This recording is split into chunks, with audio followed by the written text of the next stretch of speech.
حضرت عمر فاروق رضی اللہ تعالیٰ عنہ رات کا وقت ہے، چہرے پہ نقاب ڈال کے گلی میں گھوم رہے تھے. میں بھی گلی میں نکلتا ہوں، آپ بھی نکلتے، لیکن مقصود یہ ہے کہ ذرا پتہ کریں باہر کی ہوا کیسی ہے. مقصود یہ ہے کہ پتہ کریں کہ آج برگر کس دکان کا اچھا ہے. معلومات کریں کہ محلے کی سیاست کس رخ جا رہی ہے. وہ بھی نکلتے تھے، لیکن مقصود یہ نہیں تھا. مقصد سمجھ گئے تھے نا، وہ اس لیے نکلتے تھے کہ پتہ کروں کوئی دکھی تو نہیں، کوئی تکلیف میں تو نہیں، کوئی آزمائش میں تو نہیں.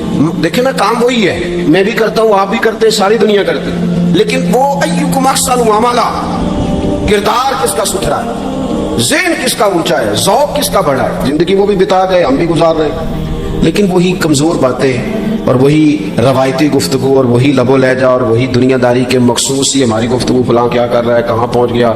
اگر پیسے کسی نے نہیں کمائے تو کہاں نکھٹو ہے، تب نہیں کمائے، اور اگر زیادہ کما لیا تو کہنے لگے ایک نمبر طریقے سے تو نہیں کمائے جا سکتے. یہ کوئی غلط رستہ ہے، بڑی گفتگو ہے بس، نشستن گفتن برخاستن.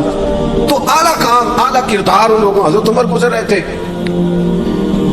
تو غلام ساتھ تھا. ایک شخص کو دیکھا کہ مدینے کے باہر خیمہ لگایا ہوا ہے. بھائی خیریت ہے، یہاں خیمہ کو لگایا؟ کہنے لگا امیر المومنین سے ملنے آیا ہوں، رات ہو گئی تھی تو سوچا یہیں قیام کر لیتا ہوں، صبح ان سے ملوں گا. تو فرمایا اندر کسی کے درد سے کراہنے کی آواز آتی ہے. کہنے لگا میری بیوی ہے اور بچے کی ولادت کا وقت آ گیا، تکلیف میں. حضرت عمر دوڑے گھر گئے، اپنی اہلیہ سے کہنے لگے نیکی کمانے کا ارادہ ہے؟ اس نے کہا ہے. مقصد سمجھ گئے تھے نا وہ لوگ، بالکل ہے. فرمایا جو ضرورت کی چیزیں ولادت کے وقت ہوتی ہیں لے لے. کچھ گھی لے لیا، کچھ چنے لے لیے، کچھ ضرورت کی چیزیں لے لی، خاتون کو ساتھ لیا. یہ خاتون اول کی بات کر رہا ہوں، میں خاتون اول کی بات کر رہا ہوں. حضرت فاروق اعظم رضی اللہ تعالیٰ عنہ امیر المومنین ہے. حضرت عمر نے اپنی اہلیہ کو ساتھ لیا، جہاں وہ شخص تھا وہاں آئے. اہلیہ نے حضرت عمر کے ذمہ کام لگایا، آگ جلا لیں، یہ تیل لے لیں، فلاں فلاں چیز گھی میں ڈال لیں، بنانی شروع کر دیں. فاروق اعظم نے ہاتھ کے اندر پکڑا ہوا برتن، چمچہ، ڈوئی بھی آخری ہے، پنجابی ہے نا، تو وہ کام کر رہے ہیں، چلا رہے ہیں، آگ جلا رہے ہیں. خاتون اندر ڈیوٹی کر رہی. تو وہ شخص جو تھا نا جس کی بیوی تھی، وہ کہتا میں 2-3 دفعہ کا غلام ادھر آ، فلانی چیز بتا. میرے ذہن میں یہ تھا کہ امیر المومنین نے کو بندہ کھڑا کیا آنے جانے والے مسافروں کا خیال کرے. میرے سے 2-4 دفعہ میں نے اپنے لفظوں میں بات بھی کہہ دی، لیکن جب اندر میرے بچے کی ولادت ہوئی تو اندر سے میری بیوی بولی اور حضرت عمر کی اہلیہ بولی اور بول کے کہنے لگی امیر المومنین مبارک ہو، آپ کے دوست کو رب نے بیٹا دیا ہے. وہ شخص کہتا ہے میں باہر کھڑا تھا، وجود تڑپ گیا، آنکھیں برس پڑی، کبھی نہیں رویا تھا پر کیفیت عجیب بن گئی. کوئی تقریر نہیں سنائی، کوئی اعلیٰ شعر نہیں انہوں نے پڑھا. میں نے یوں لے کر ان کے سر سے پاؤں تک دیکھا. میں نے کہا یہ وہی شخص ہے جس کا نام لے تو کیسر و کسریٰ کانپ جاتے، یہ وہی شخص ہے. میں نے جمعے میں کہا تھا کہ روب کپڑوں کا نہیں ہوتا، روب تو دیانتداری کا ہوتا ہے. ہاں بڑا مال کما کے لوگوں نے بنائی ہوتی ہے، کار کوٹھی تو بندے کھڑے ہو کے کہہ دیتے ہیں 2 نمبر طریقے سے آئے. اور 13ویں-14ویں گریڈ کا ملازم ہو تو اس کے سامنے بہت بڑا افسر ڈر رہا ہوتا ہے یار بندہ دیانتدار ہے، یہ رشوت نہیں لیتا، سفارش نہیں مانتا، یہ میرٹ پہ کام کرتا ہے. تو روب تو آپ کی دیانتداری کا ہے، آپ کی سچائی کا ہے. اپنی زندگی میں جو لوگ مقصد سمجھ گئے، مقاصد پا گئے، کچھ کر گئے، ہم ذرا الجھ گئے ہیں. پہلے اتنا شاندار مکان بناتے ہیں، پھر مرنے کو کس کا دل چاہے. اتنی محنت کر کے جو ہے وہ کوٹھی بنائی ہے تو اب چھوڑ کے کون جائے. وہ تیار بیٹھے تھے. انہیں نبی کریم نے کہا تھا کن فی الدنیا کانک غریب او عابر السبیل، تم نے مسافروں کی طرح رہنا ہے. او میرے بھائی، کبھی دیکھا ہے ایئرپورٹ پہ مسافر لڑتا ہو کہ میں نے یہ جگہ خریدنی ہے؟ اسے پتہ ہے کہ ابھی فلائٹ آنی ہے، میں نے تو چلے جانا ہے. ریلوے اسٹیشن پہ جو جگہ ہوتی ہے وہ خریدنے کے لیے لوگ رٹا نہیں ڈالتے، انہیں پتہ ہے پہلی ٹرین سے چلے جانا ہے. بس سٹاپ پہ جھگڑے نہیں ہوتے کہ یہ کرسی میری ہے. جانا جو ہے مٹی دیں تے مٹی رہنا ہی. ایویں کادی بلے بلے، اج مٹی دے اتے بندے آتے کل مٹی دے تھلے. اتنا زیادہ مقصد نہیں نا، جب سمجھتے تو بے چین ہے، بے قرار. بعض لوگوں نے اتنے پیسے جمع کر لیے کہ اتنے کھا نہیں سکتے، اتنی ضرورت نہیں، لیکن اس کے باوجود ہے کہ وہ دوڑ ختم ہونے کا نام ہی نہیں لے رہی. حضرت صدیق اکبر رضی اللہ تعالیٰ عنہ امیر المومنین ہے. بادشاہوں کے بڑے بات ہوتی ہے. ہمارے ملک میں ایسے بھی بادشاہ گزرے ہیں کہ جو سفر پہ جاتے تھے تو خانسامے بھی لے جاتے، باورچیوں کو بھی لے کے جاتے تھے کہ کھانا میری مرضی کا ہونا چاہیے. حضرت ابوبکر صدیق نے پانی مانگا، امیر المومنین، تو صحابہ نے نا شہد ملا پانی پیش کیا. کوئی اتنی لمبی بات تو نہیں، لیکن صدیق اکبر رو ہی پڑے، اور اتنا روئے کہ ہچکیاں بن گئی. لوگ کہتے ہیں پتہ نہیں تھا کس بات میں رو رہے ہیں، پر ہم بھی رو پڑے. حضور آپ کیوں روتے ہیں؟ تو آپ فرمانے لگے یار مجھے آسانیوں میں مبتلا کرنے لگے. مجھے ان دنیا کی لذات میں الجھانے لگے. اور میں حضور کی بارگاہ میں بیٹھا تھا, اللہ کے رسول فرما رہے تھے پیچھے ہٹ جا, پیچھے ہٹ جا, پیچھے ہٹ جا. میں نے پوچھا حضور آپ کس کو کہہ رہے ہیں؟ تو حضور فرمانے لگے دنیا میرے پاس آئی تھی, وہ قریب کرنا چاہتی تھی مجھے. تو میں نے اسے کہا پیچھے ہٹ جا, میرے نیڑے نہ آنا, دور ہٹ جا. وہ ہٹ تو گئی ہے پر جاتی دفعہ کہہ گئی ہے سونیا آپ تو بچ گئے ہیں پر آپ کے بعد والے کیسے بچیں؟ تو مجھے سینے سے لگا لے, گلے سے لگا لے, مقصد اپنا سمجھے, اعمال کا حسن پیدا کرے. اگر انسان کا مقصود مال کمانا ہے تو اگر مال مل گیا تو اس کے بعد پھر کیا کرے گا؟ کسی نے طے کر لیا تھا کہ بہت بڑی گاڑی اور بہت بڑا بنگلہ مجھے چاہیے, تو وہ بنگلہ اسے مل گیا, گاڑی آ گئی. اب تو مقاصد چونکہ طے نہیں ہوتے, تو جو چیز انسان چھوٹا سا مقصد طے کرتا ہے وہ اسے حاصل ہو جاتا ہے. میں نے ملک سے باہر جانا ہے, گھر سیٹ کرنا ہے, ساتھ والا پلاٹ لینا ہے, ہو گیا سارا کچھ. تو اب وہ پھر انسان بے چین ہو جاتا ہے, پریشان رہتا ہے, کہتا ہے سمجھ نہیں آتی مطلب مقصود کیا ہے. اللہ تبارک و تعالیٰ نے تو ایک تنکا بے مقصد پیدا نہیں کیا, اتنا سونا انسان کیسے بے مقصد پیدا کر. تو رب کریم نے ہمیں بتایا کہ مقصد تو تمہارا ہے. مقصد ہے الذی خلق الموت والحیات لیبلوکم ایکم احسن عملا. اس نے موت اور حیات اس لیے پیدا کی ہے تاکہ پتہ چلے تم میں اچھے عمل کون کرتا ہے, تم کس قدر زیادہ اپنے رب کی عبادت کرتے ہو, کس قدر زیادہ حسن اخلاق کا مظاہرہ کرتے ہو, کس قدر زیادہ لوگوں کی خدمت کرتے ہو, کس قدر زیادہ تم دین کی تبلیغ میں, اشاعت میں, ابلاغ میں, ترویج میں کردار ادا کرتے ہو. با مقصد تمہیں بنایا, با مقصد اچھا ترین عمل تم میں سے کون کرتا ہے. اس لیے موت اور حیات پیدا کی تھی کہ تم نے ستھرے سے ستھرے اعمال, بہتر سے بہتر کردار, اعلیٰ سے اعلیٰ تمہارا انداز زندگی. دیکھیں ہم نے لوگوں کے ساتھ مل کے رہنا ہوتا ہے, بہت ساری چیزیں ایسی ہوتی ہیں کہ جو تکلیف کا سامان بنتی ہیں.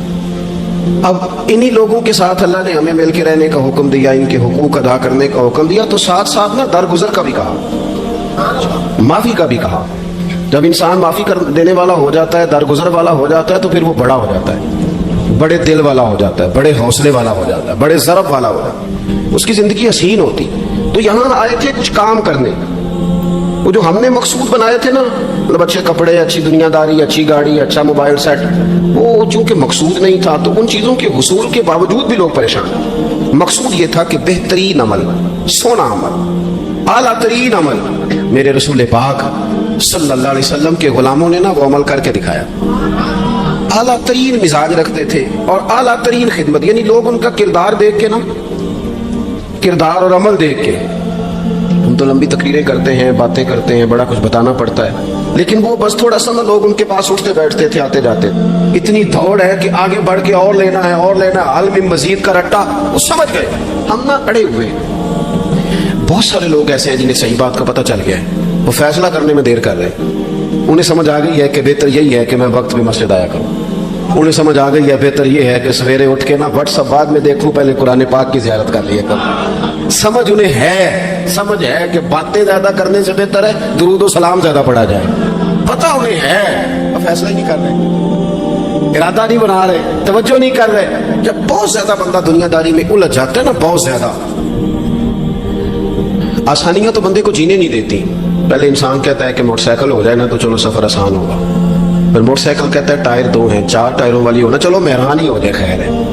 لیکن مہران میں بیٹھتے ہی اسے خیال آتا ہے کہ اس کی تو سیٹیں تنگ ہیں, پھر اس سے بڑی گاڑی چاہیے. یہ روز دوڑ ہے, 5 فقیروں کسے نہیں ماریا, اے ہوئی چور اندر دا, یہ دوڑ ہے, یہ ختم.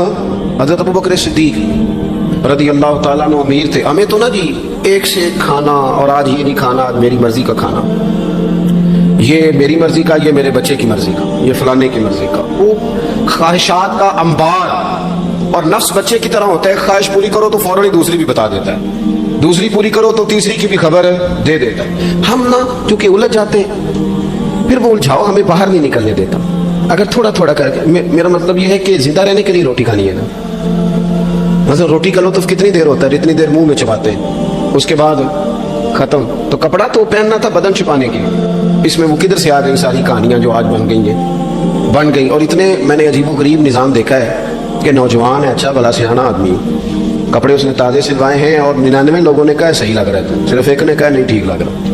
وہ پریشان ہو جاتا ہے, کہتے اس کا کچھ کروں, کیوں اس لیے کہ یہی سارا مقصود سمجھ لیا ہے، کپڑے پہننا، اسی میں الجھ جانا. میں اکثر دوستوں سے کہتا ہوں، میں خود کسی دوسرے کی بات نہیں کرتا، بہت زیادہ عمر نہیں میری، میں خود جایا کرتا تھا. شادی کوئی آ گئی تو 2-3 دن پہلے ابا جی کہتے تھے پرانے جوتے کچھ گنڈوا لا، کچھ پالش کرا لا، توڑے میں ڈال کے جانا موچی کے پاس، اس نے کچھ سیٹ کر دینے. اب کہاں رہ گیا جی یہ کام؟ چھٹی نہیں ہو گئی. اب کون سا ایسا سلسلہ ہے؟ وہ جو کہیں سے کپڑا تھوڑا پھٹ جاتا تھا نا تو اماں اس کو اس طرح پیوند کراتی تھی کہ ڈیزائن بھی بن جاتا تھا اور کام بھی چل جاتا. کدھر گیا وہ دور؟ لیکن تکلیف دیکھ لیں آج پہلے سے زیادہ ہے، لڑائی پہلے سے زیادہ ہے، آزمائش پہلے سے زیادہ ہے. کیوں؟ جتنی بھی خواہشات آپ بڑھاتے جائیں گے نا مقصد فوت ہوتا جائے گا. جتنی بھی مقصود سفر کرنا ہے، گاڑی دکھانا تو مقصود نہیں تھا، لیکن ہمیں وہ والی گاڑی چاہیے کہ لوگ ایک دفعہ انگلی منہ میں ڈالیں کہ وہ اس گاڑی میں بیٹھا ہوا ہے. ہم مقصد سے پیچھے ہٹیں گے جب پھر تکلیف میں آئیں گے، پھر آزمائش. زندگی میں ہم نے جو چیزیں مینج کی ہیں وہ ساری دوسروں کے لیے، ہمارے لیے کوئی شے بھی نہیں. ولیمے پہ گئے تاکہ برادری راضی ہو جائے، تعزیت کے لیے گئے تاکہ محلہ راضی ہو جائے، فلانا کام کیا تاکہ لوگ جو ہیں وہ میرے حق میں ہو جائیں. ساری زندگی دوسروں کے لیے جی کے گزار دی، اور آپ نے 99 نیکیاں کی، ایک خامی آئی تو لوگ تو وہ تھے جو پھر بگڑ گئے. بہتر نہیں بندہ رب کو ہی راضی کرے.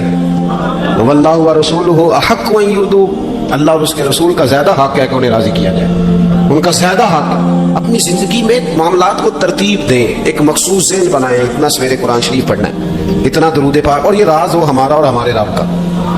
یہ راز ہو اتنی دیر مصلی پہ بیٹھنا ہے. میرے ایک دوست ڈاکٹر صاحب میں بیٹھا تھا تو وہ ایک شخص کو کہہ رہے تھے تیرے دل میں کچھ باتیں ہیں نکال دے تاکہ تیری ٹینشن ریلیز ہو جائے، تیری صحت ٹھیک ہو جائے گی. تو بندہ کہہ رہا تھا اچھا ٹھیک ہے ڈاکٹر صاحب. تو میں نے کہا کہ اگر آپ اجازت دیں تو ایک بات میں بھی کر لوں. نے کہا آپ بھی کر لیں. تو میں نے کہا ڈاکٹر صاحب کچھ دکھ بڑے ذاتی اور نجی ہوتے ہیں، بندہ کسی کے سامنے کہہ ہی نہیں سکتا، بڑے ذاتی قسم کے ہوتے ہیں. وہ آپ کسی کے سامنے جتنا مرضی کوئی قریبی ہو، وہ بندے کی اپنی اندر کی کچھ ایسی تکلیفیں ہوتی ہیں اندر کی. آدم گنڈا دے وچ گنڈا 10 کیڑی کھولا، بڑے مسئلے ہوتے ہیں، آپ کیسے بیان کر سکتے ہیں؟ سوال ہی نہیں پیدا ہوتا. تو کہنے لگا پیر صاحب حال تو ہوگا نا. میں نے کہا بالکل ہے. ہمیں ہمارے دین نے دعا سکھائی ہے، جو کسی سے نہیں کہہ سکتے وہ اپنے رب سے کہہ دو. اللہ کے حضور عرض کر دو، کشکول طلب دراز کر کے کہہ دو مالک یہاں پریشان ہوں. وہ بڑا کریم ہے، عطا بھی کرے گا اور پردہ پوشی بھی فرمائے گا. اپنے اللہ کے ساتھ اپنا تعلق مضبوط کریں.